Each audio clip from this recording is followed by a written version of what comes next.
তো ফরেক্স বাংলার পক্ষ থেকে সবাইকে জানাই আন্তরিক শুভেচ্ছা এবং স্বাগত। তো আজকের টপিকটি অনেক গুরুত্বপূর্ণ।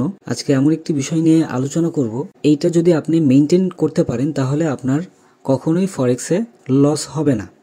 লস হওয়ার সম্ভাবনাটা একদম 99% কমে যাবে।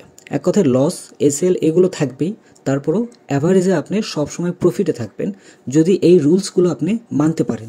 তো চলুন তাহলে শুরু করা যাক। তো আপনি যদি নতুন হয়ে থাকেন তাহলে অবশ্যই ফরেক্স বাংলা চ্যানেলটি সাবস্ক্রাইব করবেন এবং টেলিগ্রাম চ্যানেলে জয়েন করতে ভুলবেন না।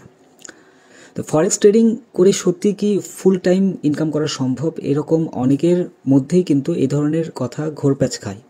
তো একজন প্রফেশনাল ফরেক্স ট্রেডারের জীবন কেমন হতে পারে, কেমন তাদের রুটিন, কত লাভ হয় এবং কেমন লোকসান হয়, আসুন আজকে এই বিষয়গুলো নিয়েই জানবো। তো এই ভিডিওটি দেখলে আপনি বুঝতে পারবেন ফরেক্স ট্রেডারদের আসল লাইফটা কেমন হয়ে থাকে। সকাল 7টার দিকে ধরুন দিনটা আপনার শুরু এবং আপনার সকাল 7টা থেকে আপনার প্রস্তুতি গ্রহণ করতে হবে। একজন ফরেক্স ট্রেডার ঘুম থেকে উঠে সর্বপ্রথম তার মনিটর অন করে মার্কেট দেখার জন্য যে মার্কেটের ক্যান্ডেলগুলো কি হয়ে আছে, কোন প্যাটার্নে আছে। একজন সফল ফরেক্স ট্রেডার দিন শুরু করেন মার্কেট অ্যানালাইসিস দিয়ে। আগের দিনে মার্কেট মুভমেন্ট কেমন ছিল, তার ক্যান্ডেলের প্যাটার্নগুলো কি ছিল, এগুলো রিভিউ করে আজকের গুরুত্বপূর্ণ নিউজ কি হতে পারে এবং লেভেল মার্ক করেন। গত দিনের যেই অ্যানালাইসিসটা সেটি আজকের দিনে মার্কেট কি হতে পারে এইটা কিন্তু সবসময় সে চিন্তা করে। তো ধরুন সকাল 7টা থেকে 9টা পর্যন্ত এই অ্যানালাইসিসগুলো সে করবে। মানে ফরেক্স ট্রেডিং এটা কোনো লটারি না। সকাল 9টায় মার্কেট অ্যানালাইসিস এবং ট্রেড সেট আপ করে। মানে যদি মার্কেট ভালো মুভমেন্ট থাকে বা ভালো পজিশন যদি থাকে সেক্ষেত্রে মার্কেট অ্যানালাইসিস এবং ট্রেডগুলো সেট আপ করবে।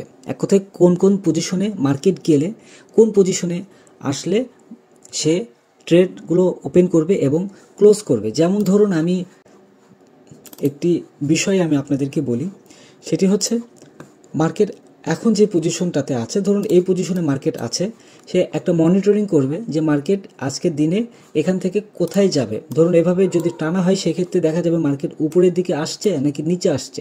যদি উপরে থাকে তাহলে উপরে একটা সেট আপ করে রাখবে যে মার্কেট এই পজিশনে আসলে আমরা একটা বাই এন্ট্রি দেবো বা সেল একটা এন্ট্রি নিব, এরকম থাকবে। এটি হচ্ছে ধরুন মার্কেট অ্যানালাইসিস করে ট্রেডগুলো সেট আপ করে রাখা। আজকের পরিকল্পনা যদি মার্কেট এই লেভেলে আসে তাহলে বাই নেব অথবা আমি এখানে সেল এন্ট্রি নেব, এরকম একটা প্ল্যান বিবেচনা করে রাখে এবং সেটি নিউজ দেখার পরও কিন্তু এই জিনিসগুলো দেখতে হয়। এরপর ধরুন দুপুর 12টার দিকে মানে লাইভ ট্রেডিংয়ের একটা ডিসিপ্লিন তৈরি করতে হয় যে 12টার দিকে আমরা একটা ডিসিশন নেব যে কিভাবে ট্রেডটা করব। লাইভ ট্রেডিং করতে গেলে সবার আগে দরকার হয় ডিসিপ্লিনটা আগে দরকার হয়। অনেক ট্রেডার লোভের কারণে লস করে বসেন, কিন্তু একজন প্রফেশনাল ট্রেডার আগে কখনোই স্টপ লস আর টেক প্রফিট সেট করে রাখেন না। আগে মার্কেট পর্যবেক্ষণ করে, দেন যখন এন্ট্রি নেবে এন্ট্রি নেওয়ার সময় তারপর সে দেখে যে কোথায় টেক প্রফিট বা স্টপ লসটা ব্যবহার করা যায়। এখানে ঢুকবো ধরুন 20 পিপস স্টপ লস দিব বা 50 পিপস স্টপ লস দিব, এরকম একটা কনফিউজ হয়ে কখনো স্টপ লস বা টেক প্রফিট দেওয়া যাবে না। যেটাই আপনি দিবেন না কেন একদম ফিক্সড একটা স্টপ লস আপনাকে ব্যবহার করতে হবে। এরপরও মার্কেটের যে একটা মুভমেন্ট থাকে সেই মুভমেন্টের উপরে এটা ডিপেন্ড করে। এই স্টপ লসটা ফিক্সড যেটা করতে হয় সেটা ধরুন আমি এখানে এই পজিশনে একটা স্টপ লস আমি বসিয়েছি, এখান থেকে আমি মার্কেট যখন কাছে চলে আসলো আমি হয়তো উপরে দিয়ে দিলাম, স্টপ লসটা টেনে দিলাম। তো এই রকম করা যাবে না, ফিক্সড যেখানে আছে স্টপ লস ঠিক সেখানেই থাকবে। হয়তো মার্কেটের মুভমেন্ট অনুযায়ী 2-1 পিপস হয়তো আপনি সরিয়ে নিয়ে যেতে পারেন, কিন্তু একদম 20 থেকে 30 পিপস বা 50 পিপস যে আপনি নিয়ে যাবেন এটা করা যাবে না। এরপর ধরুন বিকাল 3টায় এক কথায় লন্ডন সেশনটা যখন শুরু হয়, তো এই সময় যেটা করবেন সারাদিন শুধু চার্টের দিকে তাকিয়ে থাকলেই চলবে না। প্রফেশনাল ট্রেডাররা মাঝে মাঝে ব্রেক নেন মানসিক শান্তি বজায় রাখার জন্য এবং নতুন কিছু শেখার জন্য। আপনি যদি সব সময় চার্টের দিকে তাকিয়ে থাকেন তাহলে আপনার সাইকোলজির একটা প্রবলেম হবে, আপনি সিদ্ধান্তহীনতার মধ্যে আপনি ভুগবেন, যার কারণে আপনার ট্রেডগুলো হয়তো ভুল ওপেন হচ্ছে বা আপনার ট্রেডগুলো সঠিক জায়গায় আসছে না।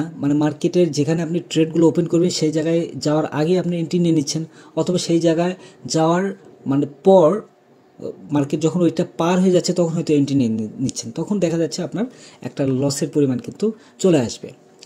তো এরপর ধরুন আপনার রাতের 8টার দিকে যেটা হয় মার্কেট রিভিউ ও পরবর্তী পরিকল্পনা যেটা হয় যে ট্রেড শেষ করার পর দিনের যেই বিশ্লেষণ করা দরকার, কোথায় ভুল হলো, মানে সারাদিন আপনি কোন কোন ট্রেডগুলো ওপেন করলেন, কোন ট্রেডগুলো ক্লোজ করলেন, এটা কোন জায়গাটায় আপনার ভুল হয়েছে, কোথায় কোথায় ভালো করলাম, বা কোন অ্যানালাইসিসে আপনি সঠিক এন্ট্রিগুলো নিলেন এবং সঠিক পয়েন্টে আপনি ক্লোজ করলেন, তা মানে নোট করতে হয়। মানে সেটা নোট করে নেয়, কারণ একদিনে হয়তো ভালো ট্রেডিং সবসময় কিন্তু সম্ভব হয় না। মানে ধারাবাহিকভাবে যদি একটানা কোনো ট্রেডার ট্রেডিং করে, তার কিন্তু সবসময় প্রফিট আসবেই এমন কিন্তু না, মাঝে মধ্যে কিন্তু লস হয়, স্টপ লসে হিট করে। এটা মার্কেট অ্যালগোরিদম, মার্কেট মুভমেন্টের উপরে ডিপেন্ড করে। তো এটা ধরুন 8টার ওইদিকে দেখা যায় আজকে ট্রেড থেকে কত লাভ হলো বা লস হলো, এই জিনিসগুলো মানে দেখতে হয়। ফরেক্স ফুল টাইম ক্যারিয়ার হিসেবে নেওয়া আসলে সম্ভব, কিন্তু ডিসিপ্লিন, শেখার ইচ্ছা আর মানসিকতা নিয়ন্ত্রণ থাকাটা খুবই জরুরি।